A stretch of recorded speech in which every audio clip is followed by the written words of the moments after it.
Insectes. Le taux d'extinction des insectes est 8 fois supérieur à celui des mammifères, des oiseaux ou des reptiles.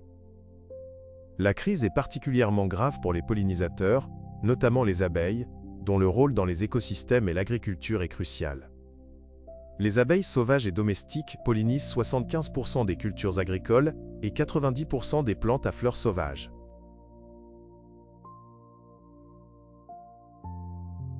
Plus de 30% de la production alimentaire mondiale dépend des abeilles. Aujourd'hui, les populations d'abeilles domestiques et sauvages déclinent rapidement. Si cette tendance se poursuit, la moitié des populations d'abeilles pourrait disparaître d'ici 10 ans. La disparition des abeilles signifie la rupture du lien essentiel entre les plantes et l'alimentation, la nature et l'humanité. Des études menées par des chercheurs indiens ont établi une corrélation entre la pollution par les microplastiques et le déclin des populations d'insectes. Les abeilles interagissent avec leur environnement par des impulsions électriques. Les abeilles s'orientent non seulement grâce à l'odeur, la couleur et la forme des fleurs, mais aussi, et c'est remarquable, en détectant leur champ électrique. Lorsqu'une abeille s'approche d'une fleur, elle communique par ce champ électrique. En volant, le frottement de l'air confère à leur corps une charge positive, tandis que les fleurs, au contact du sol, portent une charge négative. Cette différence crée un champ électrique qui permet au pollen d'être transféré à l'abeille avant même qu'elle ne se pose. Des expériences ont montré que les abeilles peuvent distinguer les fleurs grâce à leur champ électrique, associer des signaux électriques spécifiques à la présence de nectar, et même déterminer la fraîcheur d'une fleur par l'intensité de sa charge résiduelle.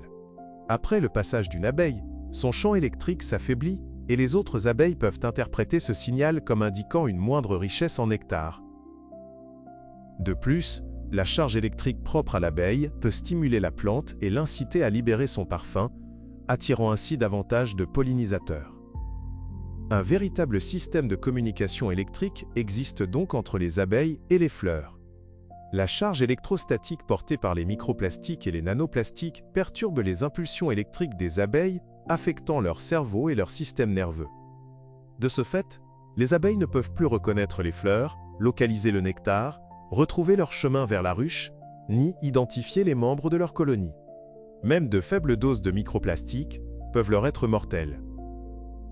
Recouvertes de poils sensibles, les abeilles interagissent constamment avec leur environnement, ce qui permet aux particules de plastique de se déposer sur leur corps et de le pénétrer facilement. Le professeur David Baraki, docteur en écologie et éthologie animale, biologiste et directeur du laboratoire Écologie cognitive et comportementale de l'Université de Florence, est l'un des plus grands spécialistes de l'impact des microplastiques sur les insectes. Nos études, ainsi que celles de nos collègues, ont déjà montré que les microplastiques peuvent, par exemple, affecter le microbiote intestinal. Si les abeilles se nourrissent de microplastiques, cela peut engendrer une dysbiose, c'est-à-dire perturber leur microbiome. De la même manière, nous avons constaté que cela peut affecter leur réponse immunitaire.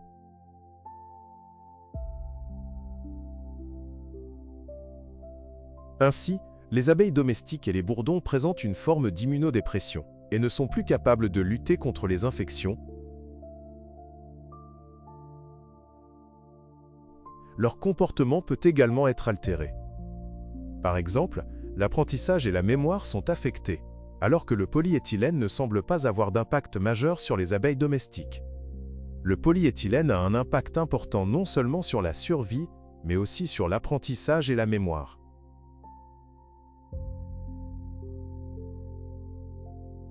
Dans notre expérience, nous avons constaté que cette concentration de polymères, que l'on trouve probablement dans l'environnement, peut altérer la formation et la consolidation de la mémoire.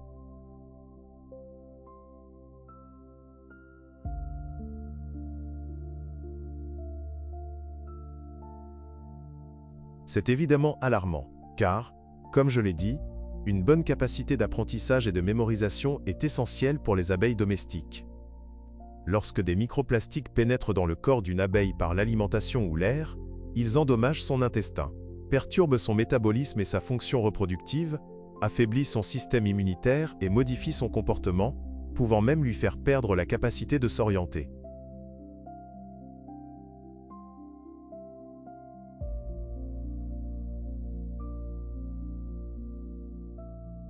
Oiseaux. Partout dans le monde, les scientifiques observent une tendance alarmante. Le nombre d'oiseaux sauvages diminue rapidement. Rien qu'en Amérique du Nord, au cours des 50 dernières années, environ 3 milliards d'oiseaux ont disparu. Cela représente un quart de la population aviaire totale. Les signaux électriques jouent un rôle aussi vital dans la vie des oiseaux que dans l'ensemble de la biosphère.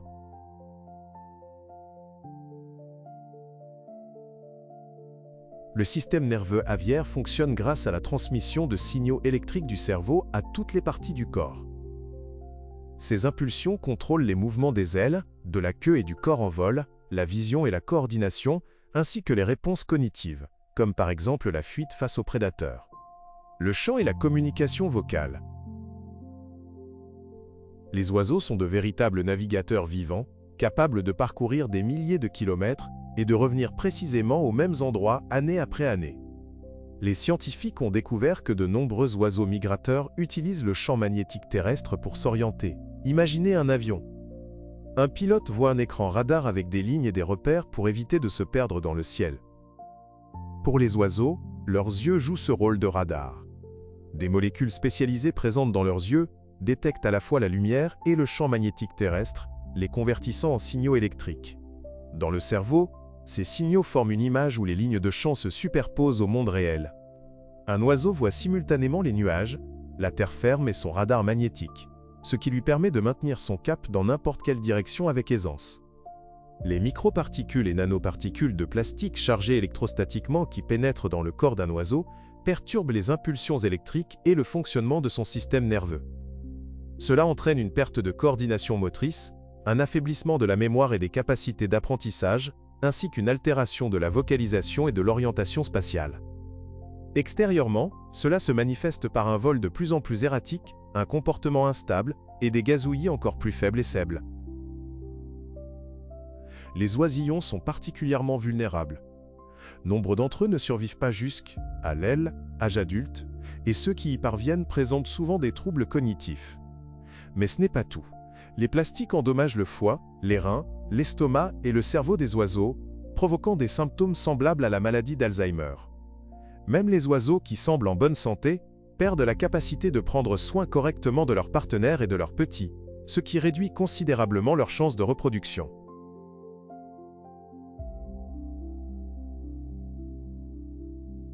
Vie marine.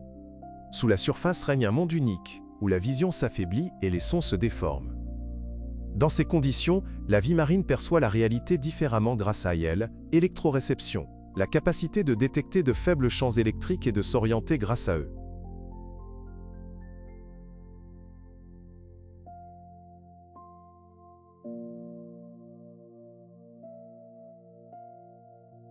Les prédateurs tels que les requins peuvent détecter de minuscules impulsions électriques produites par les contractions musculaires et les battements de cœur de leur proie. Même immobile et enfoui dans le sable, un poisson révèle sa position grâce à ses signaux bioélectriques. Tous les organismes vivants aquatiques génèrent des champs bioélectriques continus dus à la circulation d'ions à travers leur peau. Ces champs sont subtilement modifiés lorsque l'animal se déplace ou lorsqu'un autre être vivant apparaît à proximité. Les impulsions électriques sont indissociables de la vie, même sous l'eau. Les microplastiques et nanoplastiques, chargés électrostatiquement, peuvent perturber ou bloquer ces signaux, rendant les créatures marines particulièrement vulnérables. De ce fait, les animaux marins et les poissons perdent leur capacité à localiser précisément leur proie, à éviter les prédateurs et à suivre leur route migratoire. Leur survie est ainsi menacée, entraînant un déclin de leur population. De plus, les poissons exposés aux microplastiques présentent divers effets toxiques, allant du dysfonctionnement du système immunitaire à une altération de la composition sanguine. Des signes de neurotoxicité, de retard de croissance et de réduction de la capacité de reproduction ont également été observés chez les poissons.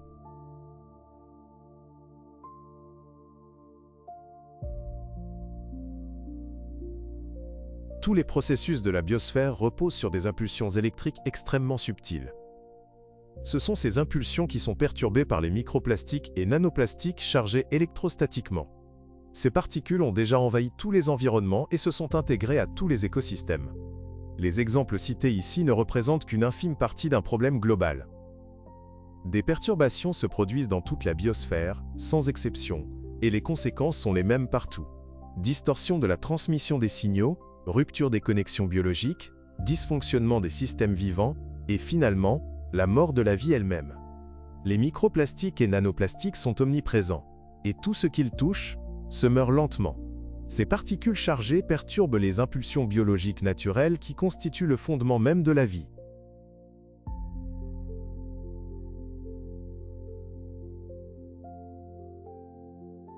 Progressivement, elles érodent les mécanismes qui permettent aux biosphères d'exister et d'interagir. Cette dégradation commence de l'intérieur. Lentement, presque imperceptiblement, mais inévitablement. Même ce qui paraît sain et vivant aujourd'hui est déjà contaminé par les microplastiques et nanoplastiques. Aujourd'hui, tellement de ces particules se sont déjà accumulées sur notre planète qu'elles suffiraient à détruire la biosphère entière à plusieurs reprises. Et leur nombre ne cesse de croître chaque jour. La nature n'est pas qu'un simple habitat. Elle est notre souffle, notre nourriture et notre protection. L'humanité peut survivre sans technologie, mais pas sans air, sans eau et sans être vivant. Lorsque la vie sur Terre disparaît, l'humanité disparaît avec elle. La vérité est que nous n'existons pas séparément de la nature, même si nous essayons de nous convaincre du contraire.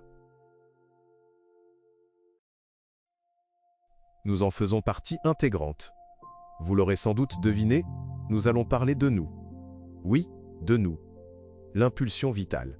Pour les humains, comme pour tous les êtres vivants de la biosphère, les signaux électriques sont l'impulsion vitale. Le corps humain est, littéralement, un système électrique.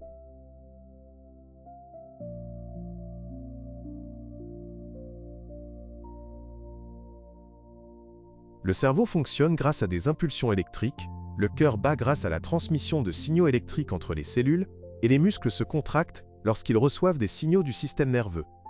Les neurones jouent un rôle essentiel dans la coordination de toutes les fonctions corporelles, en générant et en transmettant des impulsions électriques.